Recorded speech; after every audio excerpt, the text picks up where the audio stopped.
እንኳን በሰላም ወደ ጎንደር መጣ። እንኳን ደህና ቆየኸኝ። አሰግድ ተስፋ ይባላል። አብይ ይባላል። እንኳን በሰላም መጣ። ቴንክ ዩ ሶ ማች። እንግዲህ ጎንደር እናስጎበኛለሁ። ሹር በጣም ጓጉቻለሁ። በጣም የሀገር መሰረት ማለት ነው። ቃሉ ሲተረጎም በግዕዝ ነው።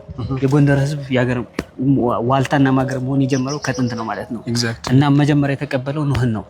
ስለዚህ ይሄ የምንጎበኘው ቦታ የኖህ የመቃብር ቦታ ተብሎ ይታሰባል። ለዚህ ማረጋገጫው መጽሐፈ ግንዘት ነው። ኖህም አይከል የተባለችው ሚስቱ ባይከል ስለሞተች እስካሁን የጎንደር ህዝብ አይከል የሚለው ከተማ አለው። እሱም ሲሞት እዚህ ስላረፈ ጠበል ፈልቋል። አፄ ፋሲልም በነገሱ በአራተኛው ዓመታቸው ጎንደርን ያፈላልጉ በገሚ ጀምር ቦታ ያፈላልጉ ነበር። እናም ጎጃም፣ ጎርጎራ፣ ጉዛራ፣ ጎመንጌ፣ ጉባኤ፣ ገነተ ኢየሱስ ከሄዱ በኋላ ሰባተኛው ላይ ሲደርሱ ጎንደርን ጎሽ ለማደን በመጡ ጊዜ ጎሹን ያሳደዱ ሲመጡ ቤተመንግስታቸው የተሰራበት ቦታ ላይ ኩሬ ስለነበረ ጎሹን ኩሬ ለመጠጣት ሲከጅሉ ወደ ባህሩ ሲገባ እሳቸውን በቀስት ሊመቱት ሲያስቡ ባህታዊ ተገዝተው ጎሹ መንገድ መርቶ አመጣ። ይህ ለአባቶች የተነገረው በገሚ ጀምር ቦታ ነው ብለው ጎንደር ነው ብለው ስላሉት ጎንደርን ከተማ አደረገ። አፄ ፋሲል ከነገሰበት አፄ ቴዎድሮስ ደብረ ታቦርን እስኪያመቻቹ ድረስ ያሉት 250 ዓመታት የጎንደር የስልጣኔና የኢትዮጵያ ስም ደግሞ ታላቋ ኢትዮጵያ ወይም ግሬተር አቢሲኒያ ተብላ የምትጠራበት ዘመን ነበር። አጠቃላይ አፍሪካ ደግሞ ኢትዮጵያ ተብሎ ይጠራበት የነበረው ዘመን አሁን የምንመለከተው የወርቃማ ዘመን ይሆናል ማለት ነው። ምክንያቱም አፍሪካ የሚለው ቃል አፍሪካዊ አይደለም።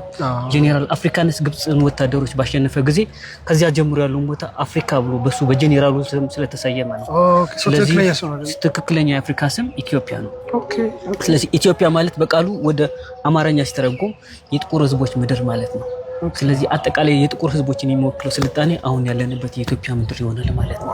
ሰው የትኛው ከግሪክም ልትወስደው ይችላል፣ ከግዕዝም ልትወስደው ይችላል።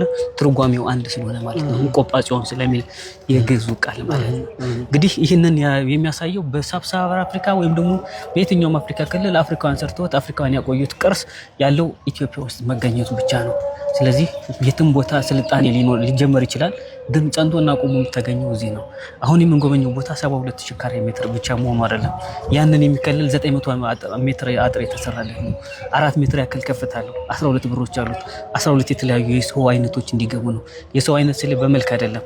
ዳኞች የሚገቡበት፣ ንጉስ የሚገባበት፣ ዕቃ የሚገባበት፣ ቄስ ካህናት የሚገቡበት፣ ሴቶች የሚገቡበት፣ ይሄን የመሳሰሉ ህዝቦች በተለያየ መልኩ እንዲገቡ ስለተደረገ ነው። ከእምቢልታ ነፊ እስከ እኩል የሚኩሉ ሰዎች በተለያየ መልኩ እንዲገቡ ስለተደረጉ ነው ማለት ነው።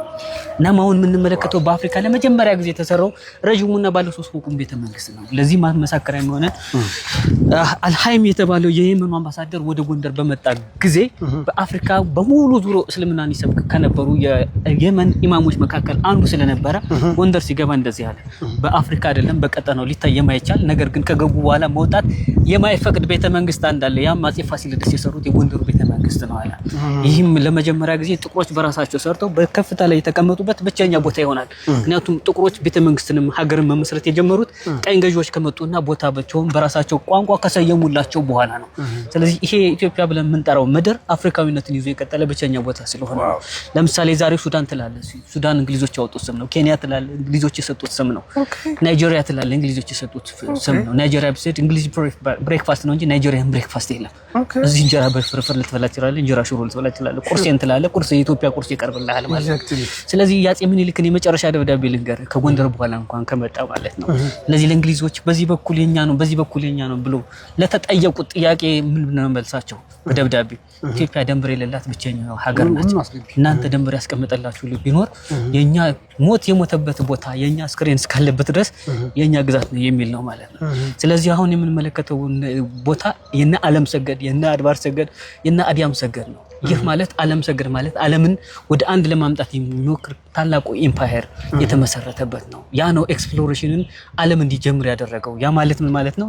ቫስኮ ደ ጋማ አሜሪካን አገኛት፣ ላቲን አሜሪካ ተገኘ የሚለው ስያሜ ከምን መነሻውን አደረገ? ኢትዮጵያን ከመፈለግ ነበር። ይህም የተደረገው ምንድነው? ኦቶማን ቱርኮች በዛ ሰዓት አውሮፓውያንን በከፊል አሸንፈው ኢየሩሳሌምን ይዘው ነበር። ኢየሩሳሌም በሙስሊሞች ስር ነበረች። ስለዚህ ማንንም አውሮፓዊ ወደ ኢየሩሳሌም ገብቶ መሳለም አይችልም ከኢትዮጵያውያን ውጭ። ምክንያቱም ኢትዮጵያ በላሊበላ ነፍሱን ይማርና በሱ መልካምነት በጻድቁ ምን ተደርጎልናል? ድልድይ ስለተሰራ ኢትዮጵያውያን ብቻ እየሄዱ ይሳለሙ ነበር ማለት ነው ወደ ኢየሩሳሌም። ስለዚህ ይህንን የሰሙትን አውሮፓውያን ምን ብለው ተነሱ?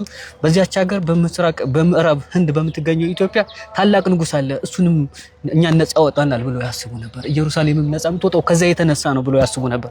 ስለዚህ እሱን ንጉስ የኢትዮጵያውን ንጉስ ፍለጋ ምን ተጀመረ? ኤክስፕሎሬሽን ወይም አሰሳ የሚባለው ቃል መነሻው ኢትዮጵያዊነትን መፈለግ ነበር።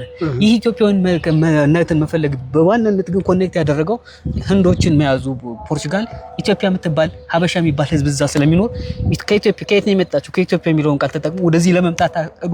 ስለዚህ መጣው ግን ምን ነገር አደረጉ? ሁለት አንደኛ ከኢትዮጵያ መንግስት ጋር በመስማማት ኢትዮጵያን አርኪቴክቸር የስልጣኔ ማዕከል የምታደርገው እንቅስቃሴ የማገዝ ትክክለኛ ቀኝና ፊት ለፊት ለነገስታቱ የቀረበ ሐሳብ የዲፕሎማ ሐሳብ ነበር። በፖርቱጋሎች በድብቅ ሴራ ግን ምን ያደርጉ ነበር? ኢትዮጵያ ታላቁን ወንዝ አባይንን በመያዝ የአባይን ወንዝ ወደ ቀይ ባህር እንዲፈስ በማድረግ የግብጽን ሀገረ መንግስት በመውደቅ ያ ማለት አጠቃላይ የኦቶማን ኢምፓየር ታላቅነትን ሊያስመሰክር የሚችለውን የፈርዖናውያን ማንነት በማሳጣት ወደ ኢየሩሳሌም የሚደረገው ጉዞ ከኢትዮጵያ እንዲጀመር። ስለዚህ ግብጽን ከጣልክ ማለት ኢየሩሳሌም ቀጥታ ገባህ ነው አይደል? በዛ ሰዓት አሁን ሲዩዝ ካናል ምናምን ምን ነው እንትን ነው ይሄንን አላማ ይዘው በመጡ ሰዎች ምክንያት ምን መበረዝ ጀመረ የኢትዮጵያ ባህል። ምክንያቱም ሙስሊምና ክርስቲያን የሚል አዲስ ሴፓሬሽን ወይም መከፈል ጀመሩ ማለት ነው። ይሄን መክፈል የጀመሩት ፖርቹጋላውያን ብቻ አይደሉም። ከዚያም በፊት ኦቶማን ቱርኮቹ የኢትዮጵያን ታላቂነት የፈሩትም ስለነበረ ነው ተብሎ ይታመናል። ስለዚህ ምን ማድረግ ጀመሩ? የአዳል ሱልጣን ሲያቆጠቁት ማገዝ ጀመሩ። በወታደር ከየመን ከቱርክ አሁን ሙስሊም ከምንላቸው የአረብ ሀገራት ከገልፍ ሀገራት ከሚባሉ በሙሉ ወታደሮች መጡ። 2000 ይደርሳሉ ይባላሉ። ማሰልጠን እንዲሁም ደግሞ ካኖን መድፍ አይቶ ለማያውቁ ክርስቲያን መድፍ ለሙስሊሞች አስረከቡ። ስለዚህ መድፎችን ይወረውሩ ስለነበረ 40 ክንድ የሚሆን ጎራዴ ባይኖርም የግራኝ ጎራዴ 40 ክንድ ያክላል ብሎ ክርስቲያኑ እንዲያስብ ወይም ደግሞ መድፍ ተወንጭፎ ስለሚመታ ማለት ነው። መድፍን ክርስቲያኖች ስለሌላቸው መስኪተር ስለሌላቸው ክርስቲያኖች የጦር ከላይ ተወንጭፎ የሚመጣን ማሽን ገን ስለማያውቁት ያን አስመስሎ የሰማይ ቁጣ ነው እንዲሸሹ አድርጓቸዋል ማለት ነው። ከዚህ ውድቀት በኋላ ነው እንግዲህ የኢትዮጵያ ስልጣኔ ገይ ነገስ ተብሎ ገላውዲዮስ ከነገሰ በኋላ አሁን የነገርኩ በገጃም ጎርጎራ ሲሄዱ ቆይተው በ81 ፍለጋ ነው ጎንደርን ያገኙት ማለት ነው። ፈልገውም ይሄንን የመጀመሪያውን ጥቁር ሲሰሩ በእርግጥም አንድ ስልጣኔ ተሰርቶ ነበር በደቡብ አፍሪካ ዛሬ ግሬት ዚምባብዌ ተብሎ ይጠራ የነበረው።